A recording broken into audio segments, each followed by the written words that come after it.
วันนี้ก็มาเจอกัน20:00นะพบสนทนากันคุยกันเรื่องธรรมะ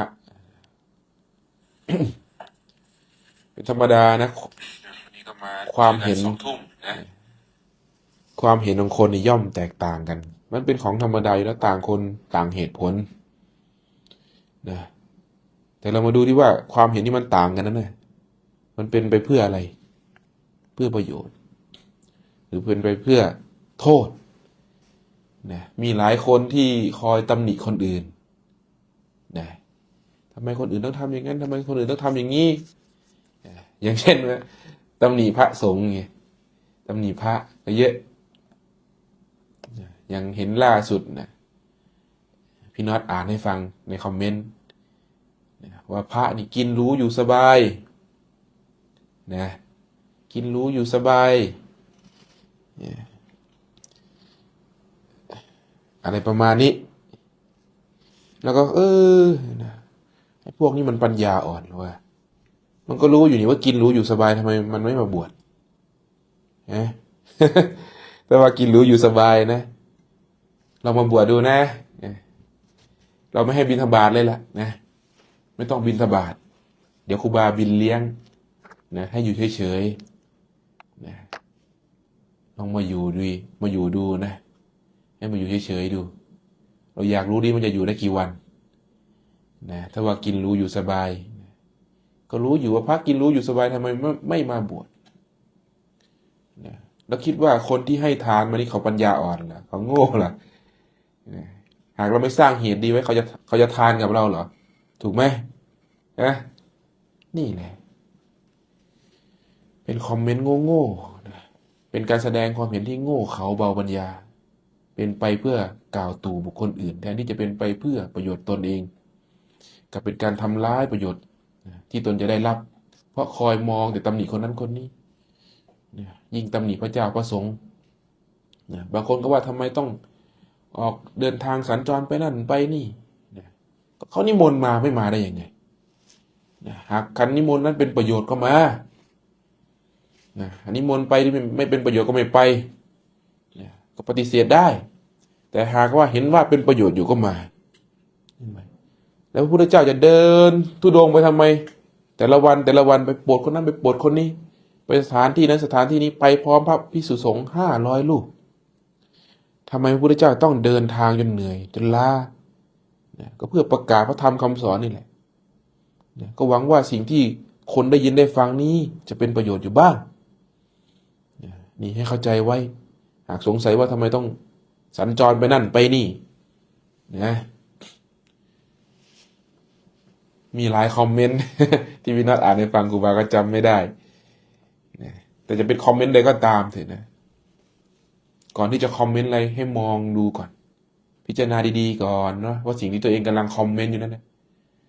มันเป็นประโยชน์ไหมนะหรือเป็นการใส่ร้ายป้ายสีหรือเป็นการที่จะพูดจากันแน่กันแหน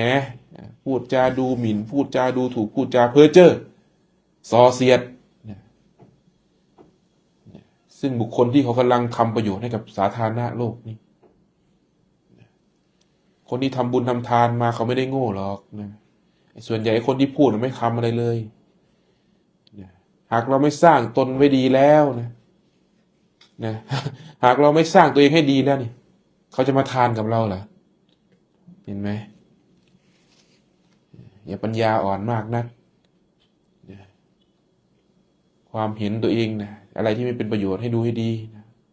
บุคคลได้แสวงหาประโยชน์ย่อมได้ประโยชน์นะให้แสวงหาโทษก็ได้โทษครูบาก็อยากให้ลูกศิษย์ลูกหาผู้ได้ยินได้ฟังนี่มีปัญญาบ้างอย่ามัวมองไปข้างนอกมองตัวเองโอ้ยบวชเป็นพระนี่สบายว่ะเป็นพระนะสบายก็มันรู้อยู่ว่าสบายทำไมไม่มาบวชก็ลองมาบวชดูว่าเป็นพระแล้วสบายเราอยู่บ้านแล้วก็พออยู่ถ้าจะเอาความสบายอย่างนั้นที่มาบวชนี่แสวงหาธรรมเราอยากได้ธรรมไม่ได้บวชอยู่สุขสบาย แต่บวชอยู่สุขสบายเราไม่มาบวชหรอกที่บ้านเราก็พอสุขสบายอยู่นะถ้าใครรู้จักประวัติครูบา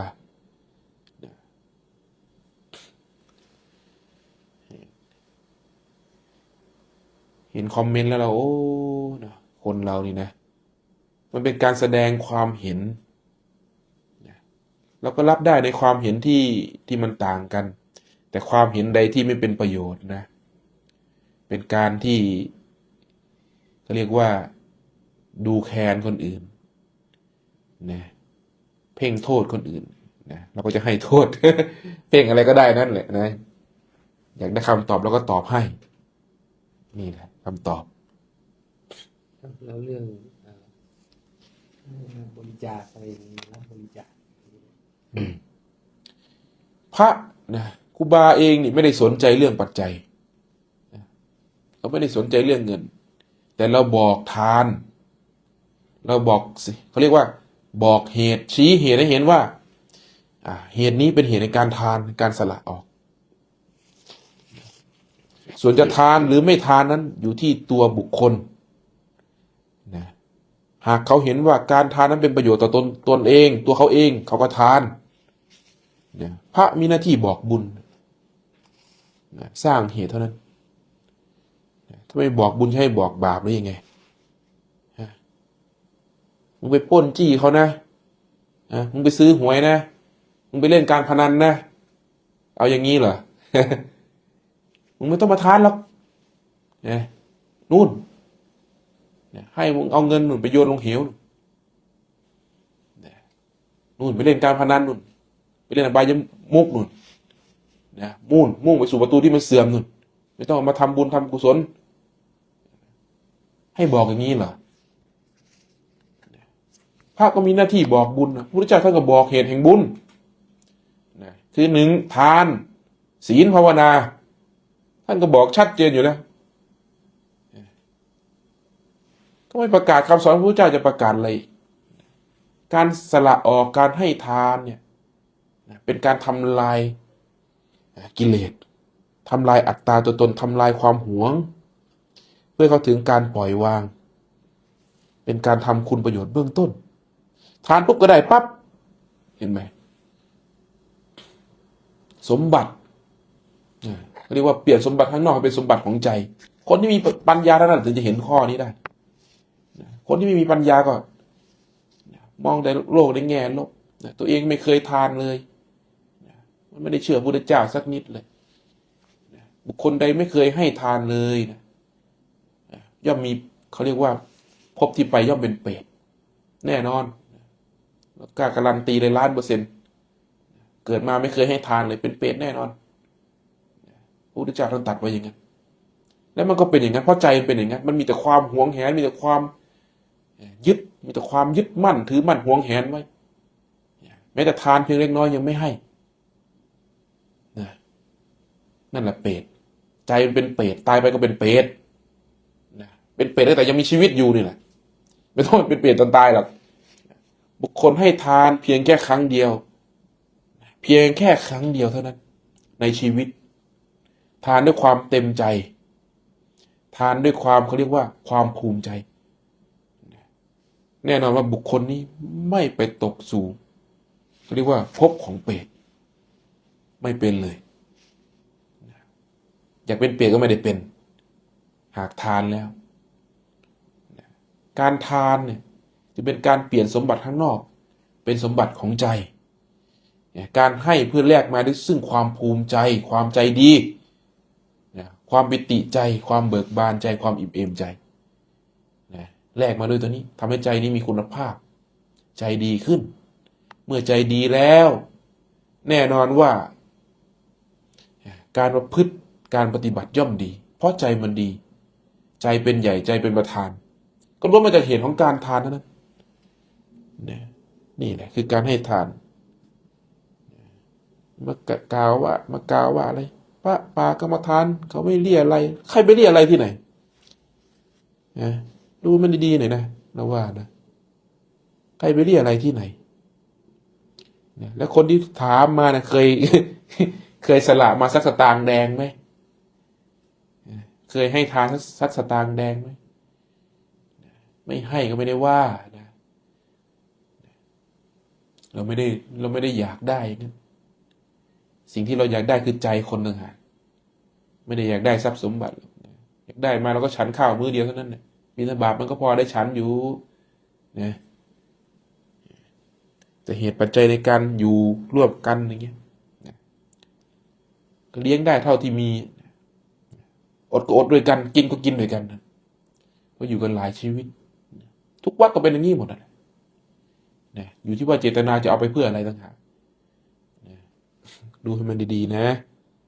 อย่าให้มันเป็นภัยต่อตัวเองมีคำถามไหม คำถามจากคุณมาร์คครับ นั่งสมาธิแล้วขาชา นั่งไปเรื่อยๆเหมือนจะหลับ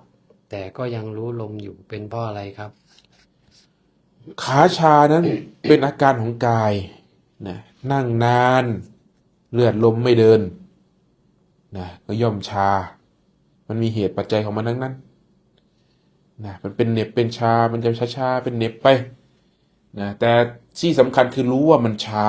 นั่นหมายถึงว่ามีสติกำหนดรู้สิ่งที่เกิดขึ้นจริงตามความเป็นจริงเห็นไหมระหว่างสภาวะคือเวทนาปรากฏขึ้นของกายนี่ก็ปรากฏแล้วก็เห็นว่าเวทนาของกายปรากฏขึ้นนะแล้วเรารู้อยู่ว่ามันเป็นเช่นนั้นนะรู้ลึกลงไปอีกนะอยากหายหรือเฉยๆนี่หากอยากหายนะแสดงว่าตัณหาได้เข้าไปครอบงำจิตแล้วสติตามเห็นตัวตัณหานี้ทำงานนะตัณหาก็พังลงได้แต่ถ้าสติตามไม่ทันการกระทำทั้งหมดจะเป็นไปเพื่อการอยากหายจึงพยายามที่จะออกจากความเจ็บปวดนั้นพยายามที่จะฟื้นออกจากความเจ็บปวดนั้นให้ได้นั่นเพราะตัณหาทำงาน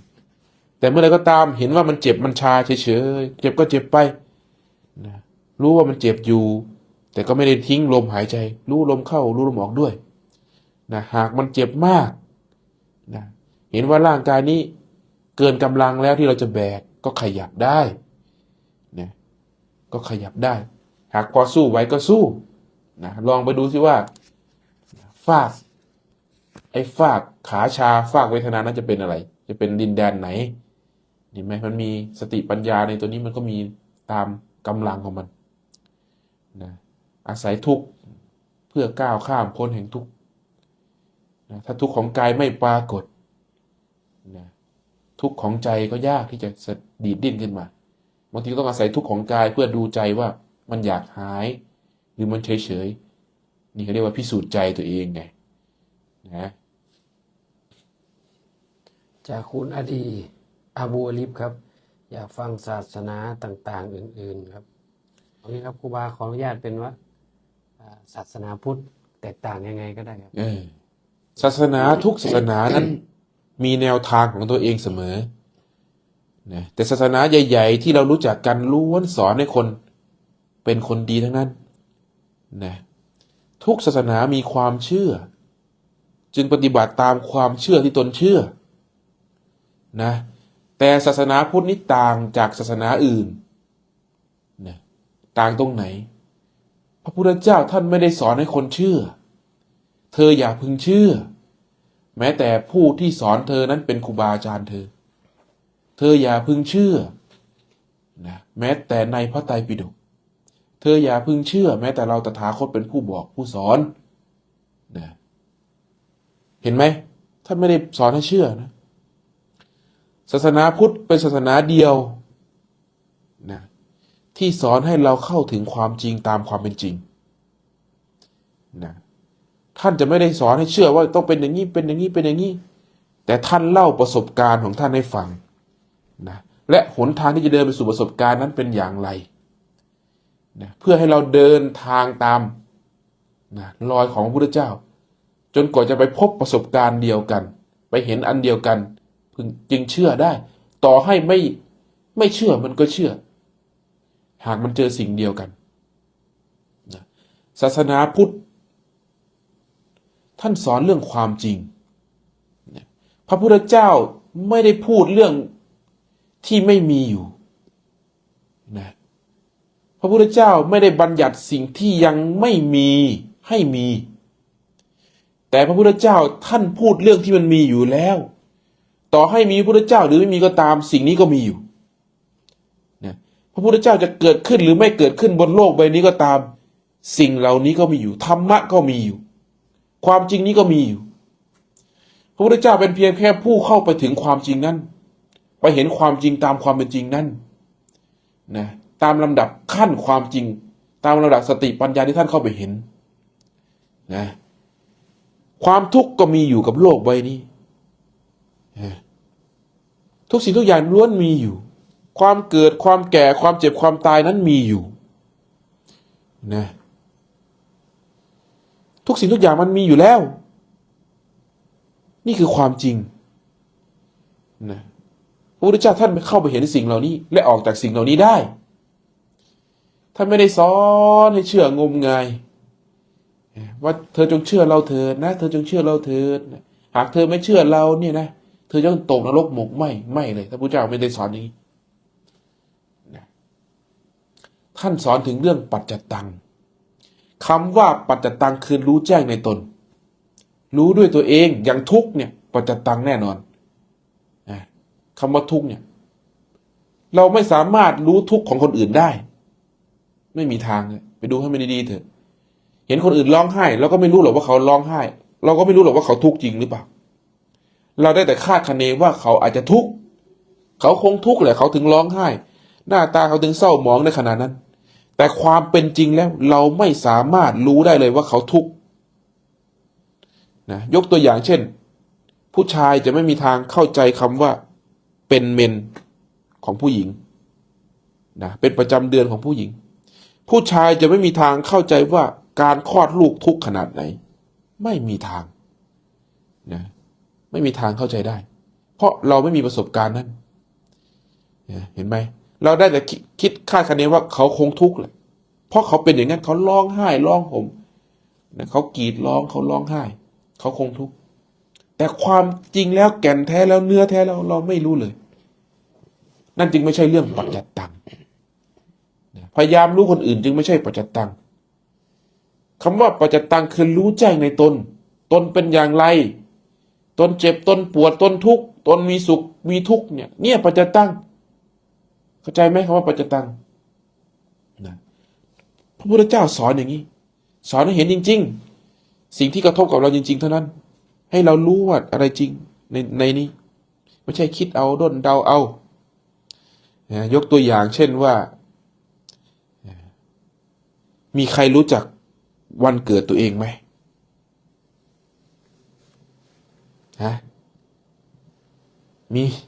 มีใครรู้ไหมว่าตัวเองเกิดวันไหน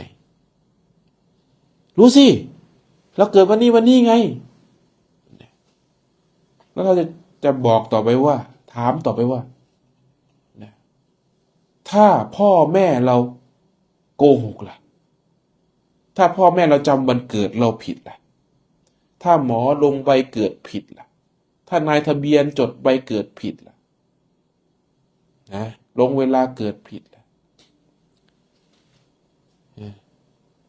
เห็นไหมว่าเราไม่รู้เลยว่าเราเกิดวันไหนเราเชื่อเพราะสิ่งคนอื่นบอกเท่านั้นแหละ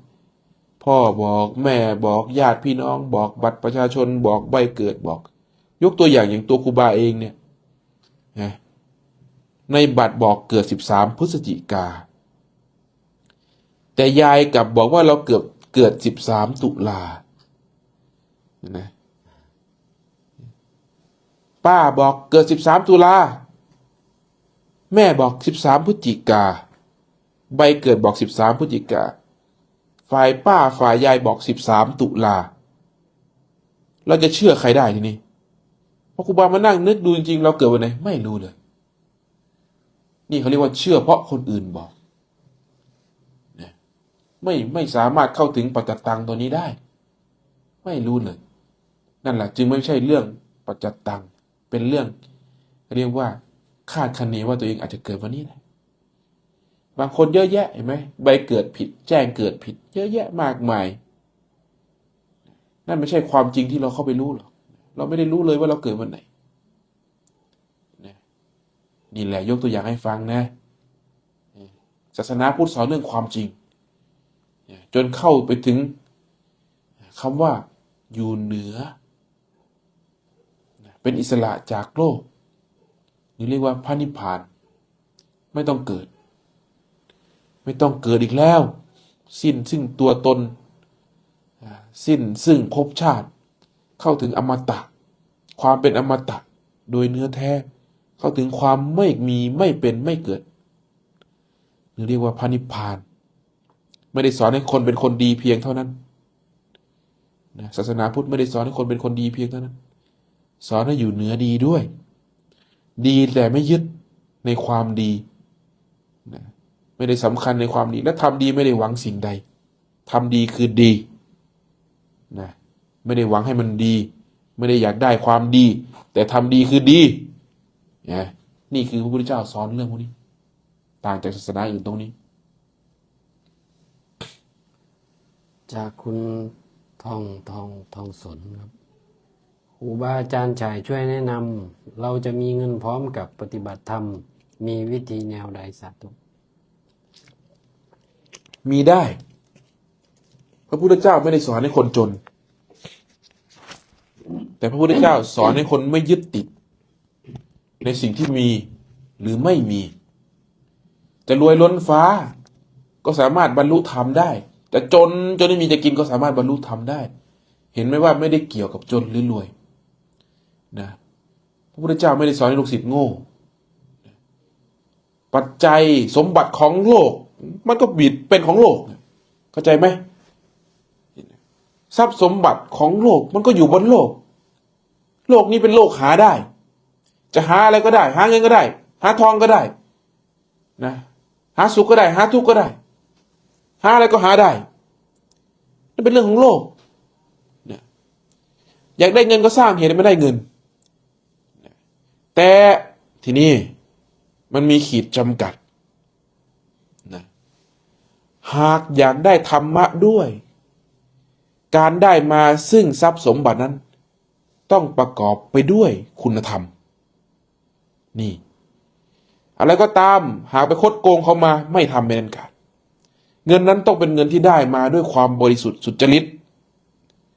นะถูกต้องไม่ขัดแย้งไม่ย้อนแย้งไม่ไปโกหกไม่ไปลักทรัพย์ไม่ไปขโมยไม่ไปช่อโกงได้มาด้วยสติปัญญาด้วยน้ำพักน้ำแรงที่เป็นไปด้วยไม่เบียดเบียนซึ่งคนอื่นนี่หรือเรียกว่ามีศีลเป็นมาตรฐานของการได้มาซึ่งสมบัติเงินนั้นจะเป็นเงินที่บริสุทธิ์มากคือจะไม่มีความกังวลอยู่ในนั้นนะไม่กังวลว่าเราไปเบียดเบียนคนอื่นเพื่อได้ทรัพย์สมบัตินั้นมาแต่ทรัพย์สมบัตินี้เราได้มาด้วยความบริสุทธิ์สุจริตนะตามแนวแถวของพระพุทธเจ้าที่ท่านทรงสอนไว้ผลของมันคืออะไรเราจะไม่มีเครื่องกังวลใจเลยนี่คือผลของมันจะไม่รู้สึกสงสัยว่าสิ่งที่เราทำนั้นถูกหรือผิดผิดไหมสิ่งที่เราทำนั้นผิดหรือเปล่าจะไม่สงสัยเลยเพราะมั่นอกมั่นใจว่าสิ่งที่เราทำอยู่นี่มันถูกต้องตามธรรมนองของธรรมแล้วโดยมีเครื่องวัดคือศีลนั่นแหละไม่ได้เบียดเบียนไม่ได้ไปคดโกงคนอื่นมาจะรวยเป็นพันล้านก็ได้จะรวยเป็น100 ล้านพันล้านก็ได้ยิ่งดีเห็นไหมไม่ได้สอนให้คนจนนะไม่ใช่ว่านักปฏิบัติธรรมไม่ต้องมีเงินเปล่าเลยมีได้แต่อย่ายึดให้รู้ว่าสิ่งที่มีนั้นก็เสื่อมได้มีหมดเป็นธรรมดานะเป็นที่พึ่งชั่วขณะเท่านั้นเขาเรียกว่าเป็นของอาศัยเพียงแค่เลี้ยงกายในภพนี้ชาตินี้เท่านั้นตราบใดที่ยังมีชีวิตอยู่ในชาตินี้ชื่อนี้รูปนี้ลักษณะอย่างนี้พอตายไปปุ๊บก็อาศัยไม่ได้แล้วสิ่งที่จะอาศัยต่อไปได้คือบาปและบุญนะตอนที่มีชีวิตอยู่บุคคลที่ฉลาดย่อมเปลี่ยนสมบัติข้างนอกเป็นสมบัติของใจถึงมีการแสวงบุญทำทานรักษาศีลภาวนาอยู่เนืองๆหาเงินมาเพื่อเลี้ยงกายนี้ไม่ให้มันลำบากเกินไปเมื่อกายนี้ไม่ลำบากเกินไปก็อาศัยกายนี้เพื่อพัฒนาจิตให้เข้าสู่คุณงามความดีแบบนี้สิมันควรที่จะเป็นไปแบบนี้ชีวิตมนุษย์แต่ตอนนี้เอาเงินมาเลี้ยงใจนะคิดว่ามีเงินมากแล้วจะมีความสุข เอาความอยากมาเลี้ยงใจ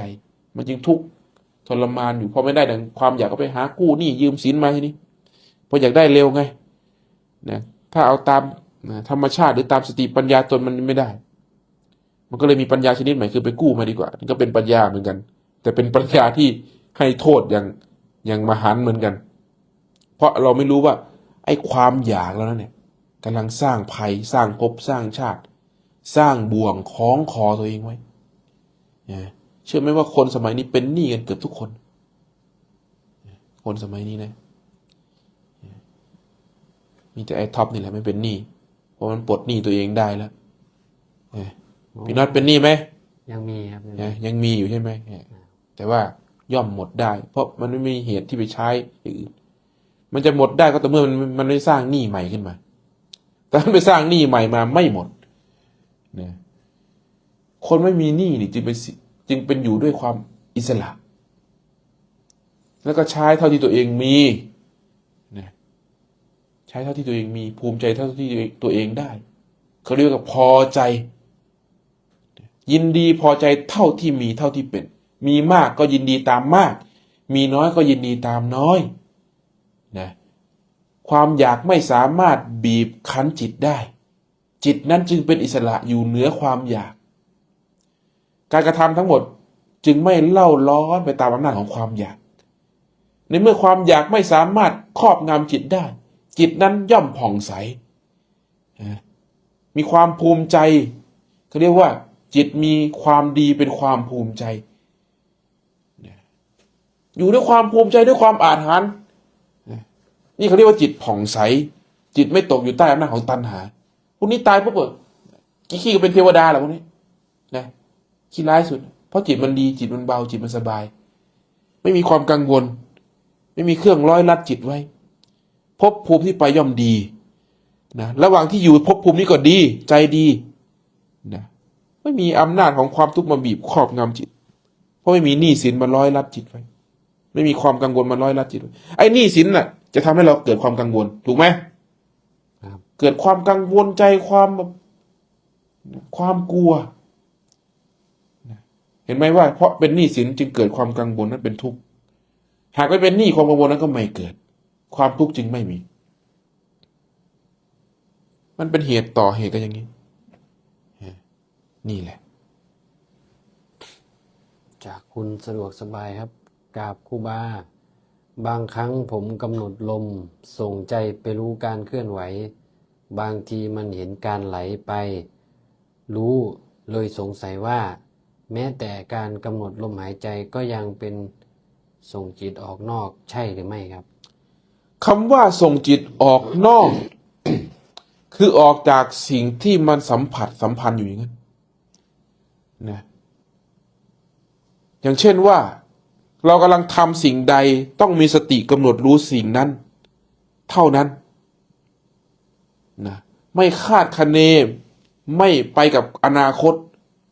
และไม่จมอยู่กับอดีตนะรู้ลมเข้ารู้ลมออกนี่คือไม่ส่งออกนอกนะรู้ลมเข้ารู้ลมออกปุ๊บความคิดโผล่เข้ามาปั๊บนะความคิดผุดขึ้นปั๊บเห็นว่ามันผุดขึ้นแล้วกลับมาลมนี่ไม่เรียกว่าส่งออกนอกแต่เมื่อใดก็ตามความคิดผุดขึ้นปุ๊บเกิดความสงสัยนึกเกิดความยินดีพอใจในความคิดจิตความรู้นี่ออกจากลมปุ๊บไหลไปปรุงอยู่ในความคิดไปเพลิดเพลินอยู่ในความคิดไหลไปนั่งไหลเพลินไปกับความคิดนั่นเรียกว่าออกนอกนะเมื่อไรก็ตามหากมีสติกำหนดรู้ความจริงตามความเป็นจริงลมหายใจเข้าหายใจออกรู้เพียงแค่นี้ความคิดผุดขึ้นก็รู้เพียงเท่านี้แล้วก็กลับมาที่ลมตัวนี้เนี่ยเรียกว่าไม่ส่งออกนอกดูให้มันดีๆคำว่าส่งออกนอกนะการคิดไปนู่นกังวลนั่นออกนอกนะมีแต่ความกังวลแค่ได้ยินเสียงปุ๊บก็กังวลแล้วนะแค่ได้ยินข่าวพายุจะเข้านี่กังวลแล้วนั่นออกนอก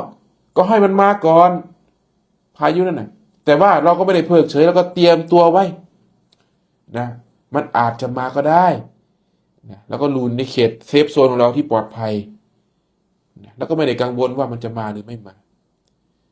เขาเรียกว่าออกนอก แค่ได้ยินอะไรปุ๊บก็ส่งออกนอกเนี่ยอย่างได้ยินคนอื่นโทรมาปั๊บเนี่ยโทรมาปุ๊บเฮ้ยเกิดอุบัติเหตุนี่ตอนนี้ญาติเกิดอุบัติเหตุ มันไม่ได้ฟังแค่นี้นะมันกังวลเรียบร้อยแล้วปั๊บนั่นออกนอก ก็คิดไปว่าเขาจะเป็นอะไรมากไหมอย่างนั้นอย่างนี้ขาดคะเนปรุงแต่งไป เพียงแค่ได้ยินว่าเขาเป็นอุบัติเหตุ เกิดอุบัติเหตุเท่านั้นปรุงแต่งไว้แล้วนุ่นเขาอาจจะสาหัสนุ่นนั่นออกนอกทั้งหมดเลยไม่ได้อยู่กับความจริงสภาวะได้เกิดขึ้นนี่ความรู้สึกข้างในเกิดขึ้นปุ๊บก็ออกนอก ออกนอกพร้อมจะออกนอกเสมอพร้อมจะปรุงแต่งเสมอนะนี่เขาเรียกจิตส่งออกนอก มีคำถามเกี่ยวกับการค้าขายหมาครับว่าค้าขายสุนัขขายหมา มันจะเป็นบาปหรือไม่ครับ การค้าขายนะถ้าเลี้ยงสุนัขนะเลี้ยงสุนัขค้าขายสุนัขไม่ได้เป็นไปเพื่อการทำลายชีวิตไม่เบียดเบียนชีวิตเขาไม่บาปไม่บาปเลย แต่เมื่อใดก็ตามถ้าเลี้ยงแล้วเป็นการเบียดเบียนชีวิตเขาด้วยเจตนาเราก็รู้อยู่ชัดแจ้งเอาไปฆ่าอย่างเงี้ยอันนั้นควรเลิกซะนะไปเปลี่ยนซะเปลี่ยนอาชีพทำเถอะแต่ถ้าเลี้ยงเป็นสัตว์สวยงามเลี้ยงเลี้ยงเพาะอย่าง เลี้ย นี้ ง ค เพ รับ ราะเลี้ยง ขายลูกมันอย่างนี้เหรอ เราเลี้ยงเพราะเรารักด้วย แล้วก็หวังว่าจะเป็นอาชีพ ขายบุคคลที่รักหมาด้วย ไม่บาปอย่างนี้ไม่บาปนะแต่ต้องดูแลเขาดีๆนะดูแลเขาให้มันดีๆนะ แต่ถ้าเราขายไปในเชิงแบบสมมุติว่าทำอาหารหรือว่าต้องไปฆ่ามันอันนี้มันก็คือการฆ่าชีวิต มัน ไปแล้ว ย่อมสงสัยมันจะมี ครับ มีความสงสัยว่ามันบาปหรือไม่บาปหากมีความสงสัยนั้นให้เว้นเสียอย่าไปทำเลยทำไมพระเจ้าพระสงฆ์เนี่ย เวลาจะขบฉันสิ่งใดเนี่ย หากท่านสงสัยว่าสิ่งนี้ฉันได้ไหมท่านจะไม่แตะเลยนะนั่นหมายความว่าท่านไม่รู้จริงแล้ว ท่านยังไม่รู้ไม่เข้าใจในสิ่งนั้น ท่านจะเว้นเสียซึ่งภัยนั้นสิ่งนี้ฉันได้หรือเปล่าวะอย่างเงี้ย ท่านจะไม่แตะเลยนะเขาเรียกว่าฉันด้วยความสงสัยจะไม่แตะทำสิ่งใดก็ตามด้วยความสงสัยว่าถูกหรือผิดให้เลิกให้เว้นงดซะจงทำในสิ่งที่ตัวเองรู้อย่างแจ้ง แล้วที่ท่านว่าเราไม่รู้ไม่เห็นกับการฆ่าแล้วนำมาเพื่อให้เป็นอาหารนี่ก็คืออีกประเด็นหนึ่งใช่ไหมครับ คนละอย่างนะครับการที่สิ่งที่เขาฆ่าไว้นั่นนะหรืออาหารที่คือสัตว์ที่เขาฆ่าไว้แล้วนะเราไม่ได้รู้เห็นกับการฆ่านั้น ไม่ได้ยินดียินร้ายกับการฆ่านั้นนะจะเราจะไปซื้อหรือไม่ไปซื้อเขาก็ฆ่าไว้แล้ว และเชื่อไหมว่าประเภทเนี้ยจะอยู่กับโลกนี้ตลอดไม่มีนะบางคนก็บอกว่า ถ้าเราไม่ไปซื้อเขาก็ไม่ฆ่าไปห้ามคนทั้งโลกไม่ซื้อได้ไหมไม่มีทางหรอกเพราะโลกมันเป็นอย่างนี้ อันนี้แสดงว่ายังไม่เห็นความจริง ใช่ เราอยากให้เขาไม่ฆ่าแต่ความจริงแล้วมันยังมีสิ่งเหล่านี้ปะปนกันอยู่เพราะโลกนี้มีทั้งดีและชั่วมีทั้งดีและชั่ว บางคนฆ่าสัตว์อย่างนั้นแต่เจตนาเขาไม่มีความอาฆาตพยาบาทมีความจำเป็นที่จะเลี้ยงชีพเขาความทุกข์นั้นเขาเรียกว่ากรรมนั้นให้ผลอยู่แต่เบาบางนะเหมือนครูบากล้าพูดเลยว่าการฆ่าแบบปกป้องซึ่งประเทศชาติ อย่างพระนเรศวรพระเจ้าตากสินอะไรก็ตาม หรือพระมหากษัตริย์ ที่ท่านเจตนาท่านเพื่อปกป้องบุคคลในประเทศนะปกป้องบุคคลในประเทศฆ่าเหมือนกันนะแต่ใจท่านไม่ได้มีความอาฆาตพยาบาทเจตนาเพื่อปกป้องคนในประเทศรักษาซึ่งคนในประเทศไว้ซึ่งการรักษานั้นจำเป็นต้องถึงเลือดถึงเนื้อถึงชีวิตนะกรรมนั้นมีผลอยู่นะถามว่ากรรมมีผลไหมมีแน่นอนนะแต่ไม่ส่งผลอันตรายไม่ส่งผลร้ายนะไม่ส่งผลร้ายเหมือนองคุลีมานท่านฆ่าคนแต่เจตนานั้นเป็นไปเพื่อปลดปล่อยคนเห็นไหมเพราะท่านเชื่อว่าการฆ่าของ การฆ่านั้นเป็นการปลดปล่อยคน และท่านก็เชื่ออย่างนั้นองคุลิมานนะหากเขาฆ่าคนได้เขาจะช่วยปลดปล่อยคนนั้นได้เขาจึงมีความภูมิใจในการฆ่าจึงไล่ฆ่าคนนะเห็นไหมเจตนาต่างกับการอาฆาตพยาบาทนะอีกคนหนึ่งฆ่าด้วยความอาฆาตพยาบาทนะเหมือนต่อยกันน่ะนักมวยต่อยกันด้วยเจตนาอีกแบบหนึ่งเจตนานั้นเป็นไปเพื่อเขาเรียกว่ากีฬานะเป็นไปเพื่อกีฬาไม่ได้เจตนาอาฆาตพยาบาทกับการต่อยกันด้วยความโกรธนักมวยต่อยกันนี่ไม่โกรธนะลองไปถามนักมวยดูก็ได้ที่ต่อยกันนะไม่ได้โกรธครูบาก็เคยเป็นนักมวยครูบาขึ้นต่อยกับคู่ชกตัวเองเนี่ยครูบาไม่ได้โกรธคู่ชกเลยใจมันต่างมากกับเราต่อยกับศัตรูเราแต่นั่นเป็นคู่ชกเราเท่านั้นใจเราไม่มีอาฆาตพยาบาทกับคู่ชกเราเลยมีแต่ว่าเราจะทำอย่างไรเราถึงจะชนะคู่ชกได้คือใจมันไม่ได้คล่องไม่ได้มีความเศร้าหมองอยู่ในนั้นเราเห็นกับว่ามันเป็นกีฬาเป็นสิ่งหนึ่งที่เราเป็นหน้าที่ของเราที่ต้องทำโดยไม่มีความเล่าร้อนในใจกับเราต่อยกับคนที่เป็นศัตรูเราต่างกันมากต่อยเหมือนกันแต่ไม่เหมือนกันเพราะใจนี่เห็นไหม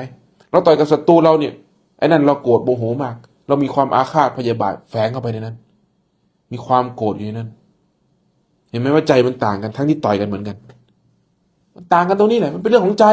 เรียกว่าเจตนาให้ดูเจตนาเป็นหลัก ใช่เป็นเรื่องของเจตนาเหมือนมีคนมาถามว่าฆ่าสัตว์นะเดินไปเหยียบสัตว์ตายนี่บาปไหมขับรถชนหมานี่บาปไหมมันก็อยู่ที่เจตนา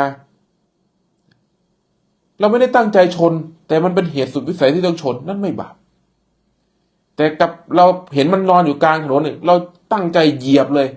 เพื่อได้เหยียบฆ่ามันให้ได้นั่นแหละบาปร้ายแรงด้วย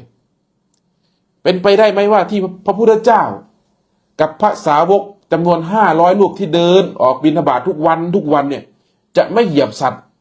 ตายเลยเป็นไปได้ไหมเป็นไปไม่ได้แล้วสมัยก่อนเดินอยู่บนท้องไร่ท้องนาด้วยแล้วมดมันกี่ตัวล่ะ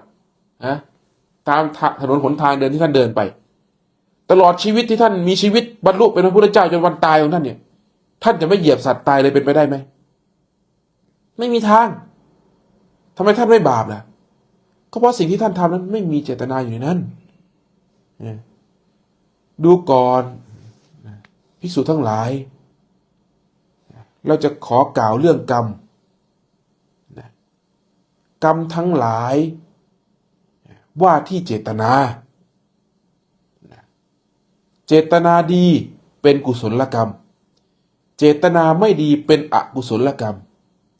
บุคคลใดไร้ซึ่งเจตนาบุคคลนั้นไร้ซึ่งกรรม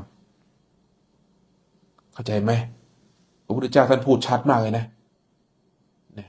เพราะฉะนั้นอย่ากังวลในสิ่งที่เราไม่มีเจตนาให้เข้าใจอย่างนี้จากคุณเซฟฟู้ด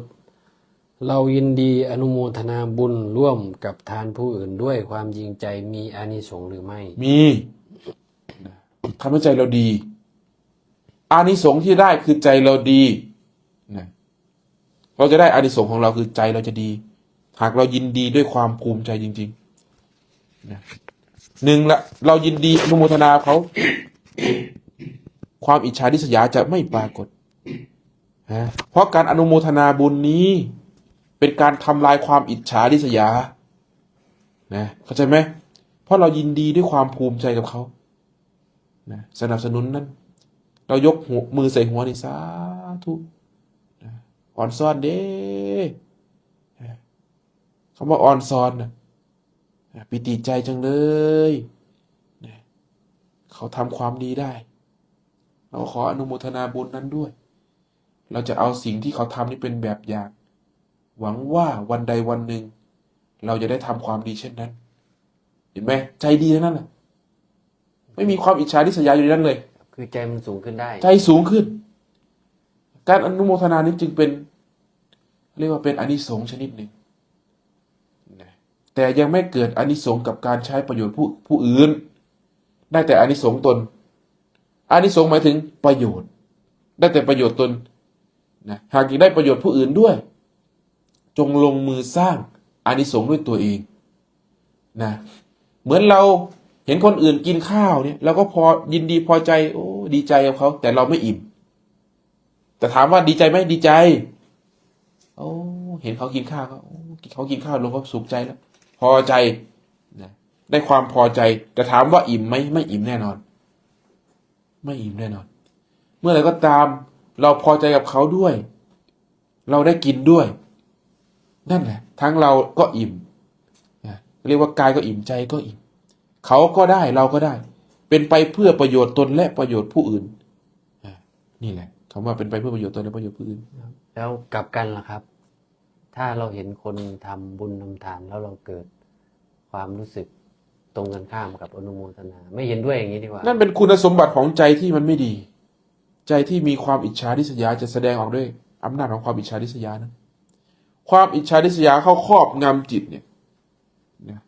ความคิดมุมมองก็จะเป็นไปตามอำนาจของความอิจฉาริษยาเห็นคนอื่นทำดีไม่ได้หรอกพวกนี้อิจฉานะมีแต่ความอิจฉามีแต่เขาทำก็ว่าอุ้ยอวดนั่นเห็นไหมทำอวดทำเอาหน้าจะไปลักษณะอย่างนั้นเพราะเขาทำคุณงามความดีทำประโยชน์อย่างเช่นมีหลายคนนะที่เห็นหลวงตาเนี่ยนะเห็นท่านทำอย่างนี้ก็ว่า ท่านทำเอาหน้าทำหวังลาภสักการะ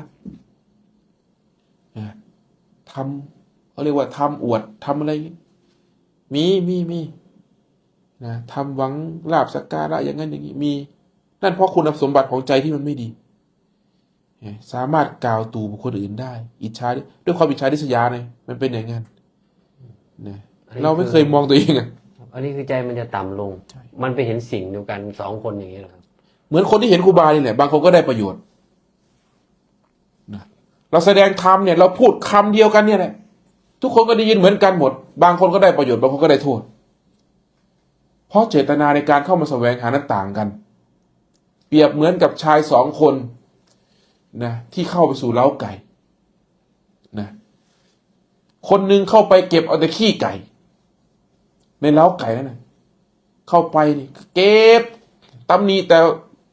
มีแต่ขี้ไก่อย่างนั้นอย่างนี้มองไม่เห็นประโยชน์เลยก็ไปเก็บเอาแต่ขี้ไก่ไปเอากลับไปบ้านเหม็นขับบ้านระหว่างเก็บอยู่มันก็เหม็นเนี่ยเพราะปัญญามีอยู่แค่นั้นใจเป็นอย่างนั้นมันเลยหายอย่างนั้นอีกคนนึงเข้ามาในเล้าไก่เหมือนกันไอ้เล้าเดียวกันนั่นแหละเขาก็เก็บเอาไปแต่ไข่ไก่ขี้ไก่มันก็มีไข่ไก่มันก็มีนะเขาเก็บคัดสรรเอาแต่สิ่งที่ตัวเองอยากได้ไปเป็นประโยชน์ต่อใจของตัวเองพอเก็บเอาไปปุ๊บนะเขาก็กลับบ้านไปต้มยำทำแกงไปทอดกินอิ่มน้ำสำราญได้ประโยชน์ทั้งครอบครัวเห็นไหมต่อให้ในเล้าไก่นั้นไม่มีไข่ไก่เลยมีแต่ขี้ไก่คนมีปัญญาก็จะเอาขี้ไก่ไปทำปุ๋ยได้นะสมมติว่าครูบานี่พูดไม่มีประโยชน์เลยพูดไร้สาระพูดเพ้อเจ้อพูดส่อเสียดไม่มีอะไรเลยไม่มีดีในการพูดของเราไม่มีดีเลยคนมีปัญญาย่อมได้ประโยชน์หนึ่งเราจะไม่ทำเช่นนั้นสองเห็นความไม่พอใจในตนเห็นครูบาแสดงธรรมอย่างนี้ไม่มีประโยชน์เลยตัวเองไม่พอใจปุ๊บคนมีปัญญาย่อมเห็นว่าตัวเองนี้ไม่พอใจแล้วย่อมได้ประโยชน์เสมอเห็นไหมมันไม่ได้อยู่ที่ผู้พูดหรอกนะมันอยู่ที่ผู้ฟังว่าผู้ฟังนั้นมาแสวงหาสิ่งใดหาประโยชน์ก็ได้ประโยชน์หาโทษก็ได้โทษใจเรามุ่งหาสิ่งใดก็ได้สิ่งนั้นเห็นไหมมันเป็นอย่างนั้นจากคุณชานนท์ครับมีพระบางรูปสอนว่าเราทำบุญทำทานถึงแม้หากผู้รับอาจเป็นพระที่ไม่ดีก็ไม่เกี่ยวกับเราได้บุญแล้วจากความตั้งใจของเราส่วนผู้รับถ้าไม่ดีก็เป็นกรรมเขาแบบนี้ถูกหรือครับผมไม่เห็นด้วยเหมือนส่งเสริมให้คนไม่ดีเจริญถูกครึ่งหนึ่ง นะถูกครึ่งหนึ่งและไม่ถูกครึ่งหนึ่งคำว่าถูกครึ่งหนึ่งคือยังไง สิ่งที่ท่านสอนอย่างนั้นถูกต้องแล้วนะกรรมอยู่ที่เจตนาหากเจตนาเราดีปุ๊บมันดีเสมอ เราทำบุญหวังอะไรล่ะนะแล้วเราโง่มีสติปัญญาน้อยขนาดนั้นเราไปสนับสนุนคนไม่ดีนะเข้าใจไหมเราก็รู้อยู่ว่านาข้าวนั้นเป็นอย่างไงนะก่อนจะทำบุญทำทานให้ศึกษาพื้นนาให้ดีนะอย่าหวานมั่วนะเพราะเมล็ดข้าวมีน้อย หวานไปหวานมาลงแต่นาหิน ลงแต่นาที่เขาเรียกว่านาโคกไม่มีน้ำพื้นดินไม่อุดมสมบูรณ์เมล็ดพันธุ์หมดเลิกหวานนะก่อนจะทำสิ่งใดจงศึกษาพื้นนานั้นให้ดีซะนะว่าพื้นนาที่เรากำลังทำบุญอยู่นั้นนะมันเป็นประโยชน์มันจะงอกงามในศรัทธาที่เราหวานลงไปไหมหรือเขาทำลายศรัทธานั้นให้มีปัญญาในการทำอย่าเป็นผู้เขาเรียกว่าอย่าหวานมั่วอย่าทำมั่วนั่นจึงไม่สนับสนุนคนที่เขาเรียกว่าทุศีลพระทุศีล หมายถึงเราเหตุก็อยู่ที่เราอยู่ดีเรา อยู่ ก็ ที่ ต้อง เรานะ เราก็ต้องดูอีกทีนึ ใช่ ง ใช่ ครับ แต่หากเราทำไปโดยไม่ได้สนใจว่าไอ้คนที่เราทำด้วยนั้นจะเอาไปทำสิ่งใดนั่นเป็นประโยชน์มากนะทำเพราะเราทำเพื่อตัวเอง ไม่ได้ทำเพื่อคนอื่น เราทานจริงๆนะเราทานแล้วยังหวงอยู่เหรอนะทานให้ครูบาอาจารย์เสร็จปุ๊บเนี่ยทานให้พระเนี่ยยังหวงอยู่เหรอเขาไปโยนให้หมาก็ยังหวงไว้เหรอนะสมมติว่าเอาข้าวมาใส่บาตรปุ๊บเนี่ยเอามีคนเอาข้าวมาใส่บาตรให้ครูบาเนี่ยแล้วครูบาเอาข้าวในบาตรนั้นโยนให้หมาเนี่ยเราเห็นแล้วเรายังหวงอยู่เหรอเราทานจริงหรือเปล่าทานเพื่อทำลายความยึดมั่นถือมั่นนะยังมายึดมั่นว่านั้นข้าวกูใส่บาตรให้ทำไมไม่เอาไปกินไปให้หมาทำไมอย่างนี้เหรอทานอย่างนี้เหรอชาวพุทธเราให้ก็ให้ไปสิทานเพื่อประโยชน์ตนนะอย่าไปทานเพื่อหวังสิ่งนั้นสิ่งนี้เมื่อก่อนครูบาดินะทานไปปุ๊บแค่เขาเอาไปใช้ผิดประเภทเราก็ห่วงนะอย่างเช่นว่าเราจะทานไปเนี่ยทานร่วมทำกุฏิแต่ทีนี้เขากลับไม่เอาไปทำกุฏิเอาไปทำอย่างอื่นเรากลับไม่พอใจเพราะว่าสำคัญว่านั่นเงินเราทานประเภทนี้ทุกคนปัญญาอ่อนเขาทานกันนะเพราะฉะนั้นได้ยินแล้วอย่าปัญญาอ่อนนะครูบาไม่สนใจหรอกนะว่าสิ่งที่ครูบาพูดไปนี่จะกระเทือนใจใครแต่เราอยากให้ฉลาดขึ้นในเมื่อมันกระเทือนกระทบใจแล้วมันฉลาดขึ้นนี่ย่อมได้ประโยชน์จะศรัทธาเราหรือไม่ศรัทธาเราก็ตามนะเราอยากให้เกิดประโยชน์มากกว่าเพราะเราเคยเป็นอย่างนั้นไอ้เงินที่ทานมาปุ๊บนี่เราหวงไงแม้แต่ข้าวเนี่ยเราเอาใส่ครูบาครั้งหนึ่งนะเราถวายเงินให้ครูบาอาจารย์นะแล้วเราให้ไปเลย5,000 บาทเราถวายให้เสร็จปุ๊บเราถวายปุ๊บท่านกับหยิบเงินที่เราให้นั่นน่ะไปให้อีกคนหนึ่งเห็นไหมเราเกิดความไม่พอใจอย่างมากแต่ว่าคือมันหวงอ่ะแต่เราก็ไม่กล้าพูดอะไรแต่ข้างในนี่มันรู้เลยว่าตัวเองไม่พอใจแล้วครูบาก็เลยกลับมานั่งไข้ควรดูมันทานอะไรวะนะนี่เราทานจริงเหรอทำไมเรายังหวงอยู่เพราะอะไรเพราะเจตนาเราอยากให้ครูบาอาจารย์ตรงนี้แต่ครูบาอาจารย์ตรงนี้กลับไปให้คนอื่นแล้วเชื่อว่าหลายคนเป็นอย่างนี้นี่แหละเขาเรียกว่าทานแล้วก็ยึดในสมบัติที่ตัวเองทานนั้นทานก็ทานไปสิท่านจะไปให้ใครต่อก็อนุโมทนาต่อกับท่านทียิ่งดีเหรอแสดงว่าท่านไม่ได้ยึดติดในสมบัติที่ท่านให้ที่เราให้ไปให้พวกท่านก็สละออกปั๊บให้พวกท่านก็สละออกปั๊บ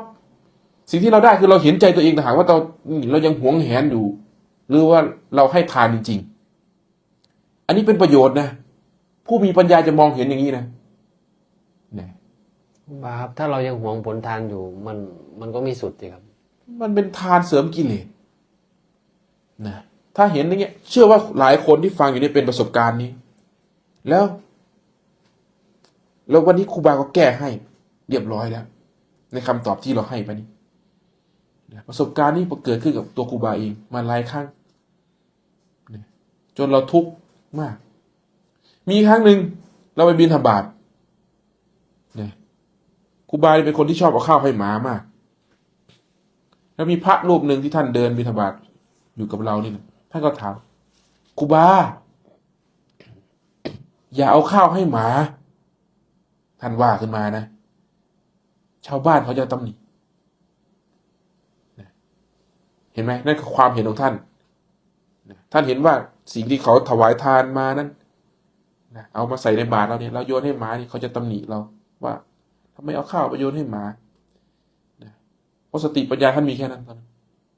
เราก็เลยว่าครูบาถ้าอยากรู้ความจริงนะว่าเขาจะตำหนิหรือไม่ตำหนิก็ให้ถามญาติโยมกันเราก็เลยไปถามยายที่ใส่บาตรครูบามาเนี่ยแล้วครูบาเอาข้าวให้หมาเนี่ยยายรู้สึกพอใจหรือไม่พอใจไหมโอ้ยยายก็เห็นแต่ว่าครูบามีแต่ความเมตตานั่นแหล้วลูกคนแรกเห็นไหมเราอย่าเอาความคิดเราไปตัดสินคนอื่นยายคนนั้นกลับบอกว่าเห็นว่าครูบาเนี่ยมีความเมตตาแบ่งปันเอื้อเฟื้อเผื่อแผ่ให้กับสัตว์ที่มันหิวโหยเห็นไหมพอเดินไปอีกไปเจอตาคนหนึ่งท่านใส่บาตรแล้วก็ถามตาเราเอาข้าวให้หมานี่ตาหวงไหมโอ้ตาก็อยากให้ครูบาฉันนั่นแหละอยากให้หมาดอกแน่เห็นไหมบางคนก็ยังมองอีกมุมหนึ่งว่าไม่สมควรที่จะให้เห็นไหมว่าถ้าเหตุการณ์เดียวมันมีทั้งสองอย่างเพราะฉะนั้นจะยึดถูกยึดผิดไม่ได้อะไรคือความจริงล่ะในเมื่อบางคนเห็นว่าเราเมตตานั่นก็จริงบางคนเห็นว่าไม่ควรให้ก็จริงความจริงคือเราเอาข้าวให้หมานั่นแหละจบแล้วเราเอาข้าวให้หมามันจบแค่นั้นจะไปปรุงแต่งทำไมว่าให้เพราะเหตุใดให้เพราะอะไรทำไมมันมาขอก็ให้ถ้ามันไม่หิวมันคงไม่วิ่งตามเราหรอกวิ่งตามโดดโยงแสดงว่ามันหิวเราโยนข้าวให้ปั้นเลยมันก็ขาดกึ๊บเลยก็สมควรแล้วผู้รับก็สมควรแล้วผู้ให้ก็สมควรแล้วก็ให้กันไปไงที่หมาอยู่วัดยังให้เลยเราว่านะที่หมาอยู่วัดน่ะ3-4 ตัวยังเอาไปให้เลยแล้วหมาข้างทางก็หมาเหมือนกันนี่ทำไมไม่ให้มันล่ะจะหวงว่าทำไมก็ชี้ให้เห็นปัญญานี่แหละที่นี่ท่านก็เข้าใจนะพระองค์นั้นพอท่านได้ยินอย่างนั้นก็โอ้ท่านก็เข้าใจนะมากราบเรามากราบครูบาให้ปัญญาวันนี้ผมติดตัวนี้มานานแล้วท่านก็ว่าท่านให้ปัญญาผมเห็นไหมได้ประโยชน์คนมันยอมรับความจริงมันย่อมได้ประโยชน์อยู่แล้วเราไปมัวแต่หาอะไรผิดอะไรถูกเหมือนทำทานมาอย่างนี้ก็มายึดว่าสิ่งที่ตัวเองทานนั้นไปไหนทานไปสิไปสนใจทำไมนี่เห็นไหมทีนี้ทานเนี่ยผู้มีปัญญาทานนะย่อมรู้ว่าการทานของเรานั้นหวานไปที่ผืนนาใดหากทานกับผู้ที่มีคุณธรรมตั้งแต่พระโสดาบันขึ้นไปอานิสงส์ย่อมมากอานิสงส์คืออะไรเนี่ย1ผลทานที่เราให้ไปนั้นย่อมเจริญงอกงามย่อมเกิดประโยชน์สูงสุดแก่โลกใบนี้ย่อมสละผู้ที่ได้รับทรัพย์สมบัติมาย่อมสละออกเป็นไปเพื่อประโยชน์คนอื่นเขาเรียกว่าเอาบุญต่อบุญอีกนะสมบัติที่ถวายมาที่สละมาเนี่ยผู้ที่มีศีลมีธรรมย่อมเอาสมบัติที่เราสละมานั้นไปสร้างประโยชน์สูงสุดนี่1 2ได้ยินได้ฟังได้ยินได้ฟังพระโสดาบันก็พูดในสิ่งที่ตัวเองรู้นั่นแหละพระสกิทาคามีก็พูดในสิ่งที่ตัวเองรู้พระอนาคามีก็พูดในสิ่งที่ตัวเองรู้พระอรหันต์ก็พูดในสิ่งที่ตัวเองรู้สติปัญญายิ่งต่างกันได้ยินได้ฟังในสิ่งที่ไม่เคยได้ยินได้ฟังนะและพลังงานนี่เป็นสิ่งสำคัญที่สุดนะพลังงานข้างในนี้ทำไมทายกับพระพุทธเจ้าถึงได้อานิสงส์มากที่สุดเพราะพลังงานของพระพุทธเจ้านั้นมากที่สุดพานกับพระอรหันต์ทำไมมีอานิสงส์มากที่สุดเพราะพลังงานของพระอรหันต์นั้นมากที่สุดเช่นกันหรือเรียกว่าความบริสุทธิ์ของใจนะการทานกับพระอริยเจ้านั้นจึงเกิดประโยชน์สูงสุดเราจะรู้หรือไม่รู้ก็ตามมันได้แน่นอน นะเพราะผลทานนั้นจะไม่ถูกหัก เขาเรียกเข้าใจไหมไม่ถูกเก็บสวย เต็มเม็ดเต็มหน่วยแถมงอกงามเขาเรียกว่าลงทุนถูกที่หนึ่งงอกงามบนโลกใบนี้และโลกหน้า คนไม่เข้าใจเขาเรียกว่าไม่เข้าถึงไม่รู้หรอกตัวนี้ มันต้องลองทานดูครับ เออ ครูบาต้องลองทาน ไม่เข้าถึงไม่รู้นะเพราะมันเป็นสิ่งที่อธิบายได้ยากนะที่ครูบาพยายามอธิบายในสิ่งที่ตัวเอง สิ่งที่เราพอจะเข้าใจได้ ส่วนเรื่องพลังงานนี่ครูบาไม่ค่อยจะพูดเท่าไหร่เพราะมันเป็นเรื่องอธิบายได้ยากนะความบริสุทธิ์ของใจตรงนี้ ว่าขออนุญาตเพิ่มเติมเรื่องทานอีกหน่อยแล้วในสมัยพุทธกาลเห็นบอกว่าขอทานเนี่ย แค่เอาข้าวปั้นเดียวเล็กๆถวายพระพุทธเจ้า กับอีกคนนึงเป็นเศรษฐีให้ตั้งเยอะทำไมมันถึง มันไม่ได้อยู่ที่จำนวนเงินพี่น็อต ไม่ได้อยู่ที่วัตถุ ไม่ได้อยู่ที่วัตถุไม่ได้อยู่ที่จำนวนเงิน แต่มันอยู่ที่ความเสียสละนั้น ในถึงใจนี่นะ เอาลองดูนะ คนที่มันจะทานจนหมดเนื้อหมดตัวได้ อย่างขอทานคนนั้นน่ะ มันมีสักกี่คนกันเชียวนะอย่าได้มองเพียงแค่ว่าข้าวจี่ปั้นเดียวนั้น เป็นของที่ไม่มีค่ามีราคาสำหรับขอทานคนนั้น มันคือสมบัติทั้งหมดที่เขามี เข้าใจไหมมหาเศรษฐีเนี่ย ทานมาแค่ไม่กี่เปอร์เซ็นต์นะถึงจะเป็นเงินเป็นทานมาเป็น10 ล้าน20 ล้านก็ตามเถอะนะแต่ถ้าเทียบเปอร์เซ็นต์ปริมาณของการเสียสละเขายังเหลืออยู่มาก พระพุทธเจ้าถึงถามไง ดูก่อนนะ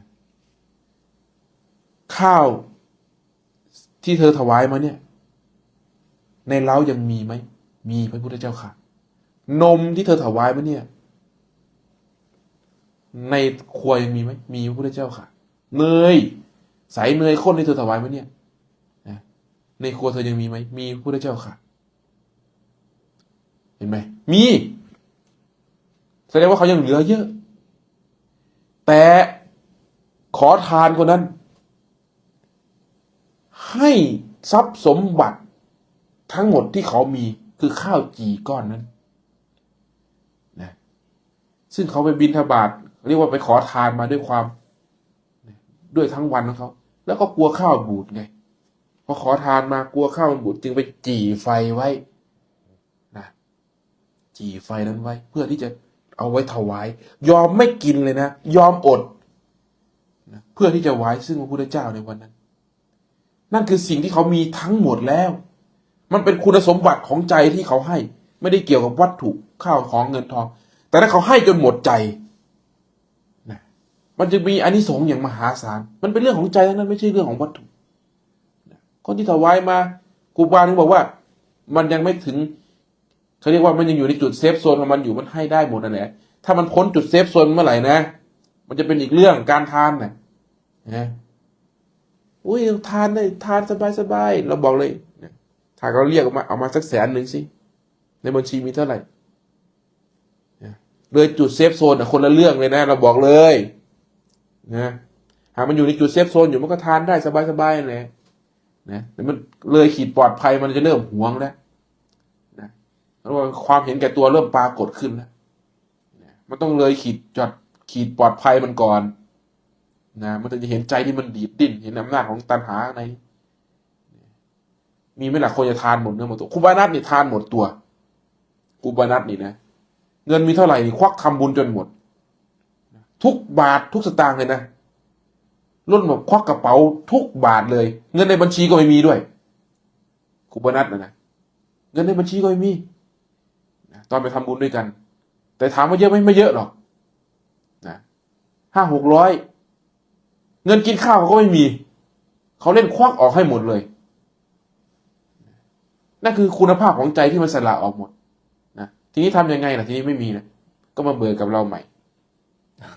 เบิกไงเพราะเขารู้ว่างานที่เขากำลังทำอยู่นั้นมันมีเงินอยู่ก็ยังพอที่จะเบิกได้เขาก็ไม่ได้ทำจนโง่ก็เรียกว่าโง่ดกดักดานทำจนแบบไม่มีอะไรเลยคนจะทำอย่างนั้นได้ก็ต้องบอกบวชเท่านั้นพร้อมที่จะออกบวชจึงสละจนหม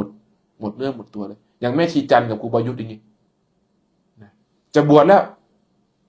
นะแม้แต่กระปุกออมสินก็ยังทุบออก เห็นไหมไม่ใช่จันกับครูประยุทธ์เราบอกอย่าให้มันเหลือนะทุบทิ้งให้หมดอย่าให้มันกลับไปได้ ที่ดินตัวเองที่ไรที่นาโอนออกให้หมดเลยอย่าให้มันเหลือนะเอาไปโอนไปให้พ่อให้แม่ให้หมด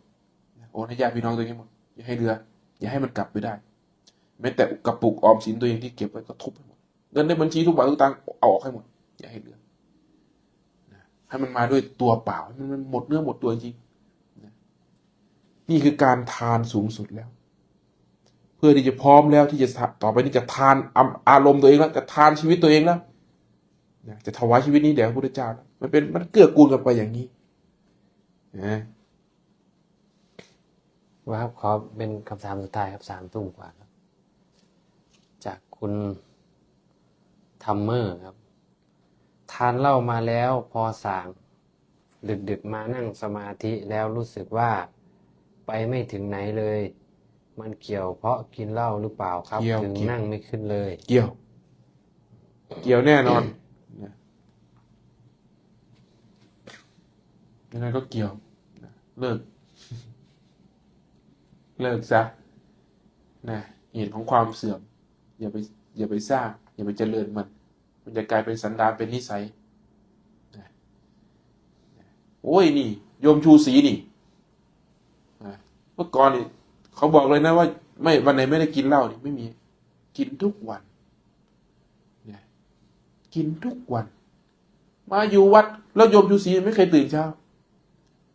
ชูศรีเชิญยิ้มเลยนะนู่น10 โมงก็ตื่นโอ้ยตี 3ตื่นแล้วตี 3ตื่นแล้วมาอยู่วัดไม่แตะเลยของพวกนี้ไม่แตะเลยโอ้ดูดิดูใจคนนี่เห็นไหมมันคุ้มไหมล่ะได้คนมาคนหนึ่งได้คนมาคนหนึ่งก็โยมหน่อยคนหนึ่งโยมหน่อยปฏิเทนานะผมเลิกไม่ได้หรอกเหล้า อันนั้นนี่แบบ หนักติดเหล้า ใช่ครับแล้วหนักเลย ผมเลิกเหล้าไม่ได้หรอกผมจะตายถ้าผมเลิกเหล้าผมต้องตายแน่พอมาอยู่วัดก็ไม่เห็นกินหรือไม่เห็นตายทีนี้ก็เลิกเห็นไหมเบาลงบางลงมาอยู่วัด4-5 วัน6 วันเขาไม่กินเลยนะปกติเขาไม่กินไม่ได้นะต้องมีให้เขากินทีนี้เขากลับอยู่ได้เพราะอะไรเพราะใจมันมีอาหารอื่นอยู่มันมีอาหารอื่นกินมันมีความภูมิใจมันมีบุญให้จิตนี้เสพนะกามราคะเขาเรียกว่ากามอารมณ์ของกามโลกเนี่ยการไปเสพรสชาติของโลกจึงไม่ใช่สิ่งที่จิตต้องการเมื่อจิตมีอำนาจของบุญเป็นเครื่องรอเลี้ยงจิตย่อมอยู่ได้เนี่ยคนมาอยู่ใกล้เนี่ยเห็นเลยนี่ยังชมชูศรีนี่เห็นได้ชัดเลย คนกินเหล้ามาทั้งชีวิตเอาจนอายุ60 กว่าแล้วนะแล้วมาอยู่เนี่ยอยู่ด้วยกันเนี่ยไม่แตะเลยไม่แตะเหล้าเลยกล้าพูดได้เต็มปากเลยว่าไม่แตะถึงเขาจะบอกว่าเขาไม่กล้าพูดว่าเขาเลิกแต่ก็ไม่เห็นเขากินเลยไม่กินเลย แต่เขาก็บอกเสมอว่าผมไม่กล้าพูดหรอกว่าผมเลิกแต่ผมแค่ว่าผมหยุดตอนนี้ผมหยุดแต่ให้ผมเลิกขาดผมไม่กล้าพูดแต่ความจริงเขาเลิกขาดนั่นแหละเขาเลิกขาดแล้วแต่เขาพูดถ่อมตนไปนั้นเห็นไหมพูดเหลือช่องไว้ตัวเองหน่อยเผื่อมันเผลอจะได้ไม่ผิดสัจจะผิดคำพูดนี่เป็นผู้มีปัญญาคนหนึ่งว่ามีความเห็นของคุณประพันธ์วันนั้นที่บ้านคุณหนึ่งโยมถวายปัจจัยครูบาไปครูบาเรียกเด็กให้เด็กไปโยมยกมือสาธุด้วยรู้สึกตัวเบาลงเลยครับเนี่ยเห็นไหมจำได้คนนี้ครูบาจำได้นะเขาถวายเงินมาวันนั้นได้เยอะเด็กมาแล้วก็ให้พอเห็นเราให้ปุ๊บคือเจตนาเราเขาเพื่อสิ่งเขาเรียกว่าอยากให้เขาเห็นใจตัวเองนั่นแหละเจตนาคือว่าสิ่งที่เขาทานมาปุ๊บเราก็โยนออกไปเลยให้เขาเห็นใจตัวเองทีนี้เห็นว่าใจตัวเองนี่เกิดความปิติสุขขึ้นมานั่นแหละเป็นสิ่งที่เขาเรียกว่าผู้มีธรรมสมควรแล้วนะสมควรแล้วเป็นผู้ปฏิบัติธรรมใจมันต้องดีอย่างนี้นะถ้ามันยังเห็นว่าตัวเองนี่หวงอยู่นั่นน่ะให้เร่งรีบเพียรปฏิบัติขัดฝืนใจนะบังคับฝืนการฝึกจิตคือการบังคับจิตฝืนจิตนะเหมือนการเราอยากให้ผ้าสะอาดนะมันก็ต้องขยี้ถูกไหม ความสะอาดก็อยู่ในความสกปรกเมื่อไหร่ก็ตามความสกปรกหมดไปความสะอาดก็จะปรากฏขึ้นความมืดก็อยู่ในความสว่างความสว่างก็อยู่ในความมืดเมื่อไหร่ก็ตามความมืดหมดไปความสว่างก็ปรากฏขึ้นเข้าใจไหมความหวงแหนความหวงแหนเป็นอริกับการให้การทานกับการหวงนี่เป็นอริกันเมื่อไหร่ก็ตามมันทานไอ้ตัวหวงแล้วก็หมดไปเรียกว่าธรรมกิเลสกับธรรมนี่เป็นข้าศึกต่อกันความชั่วกับความดีนี่เป็นข้าศึกต่อกันความดีถึงไหนความชั่วกระเจิงถึงนั่นความชั่วถึงไหนความดีก็กระเจิงถึงนั่นเช่นกันสองสิ่งนี้เป็นธรรมคู่เป็นอริต่อกันนะให้เข้าถึงความดีนะจนถึงที่สุดของความดีและไม่ยึดมั่นในความดีนั่นจึงเชื่อว่าเป็นผู้ปฏิบัติธรรมตามคำสอนของพระพุทธเจ้าวันนี้ก็สมควรแล้วเอาพอสาธุ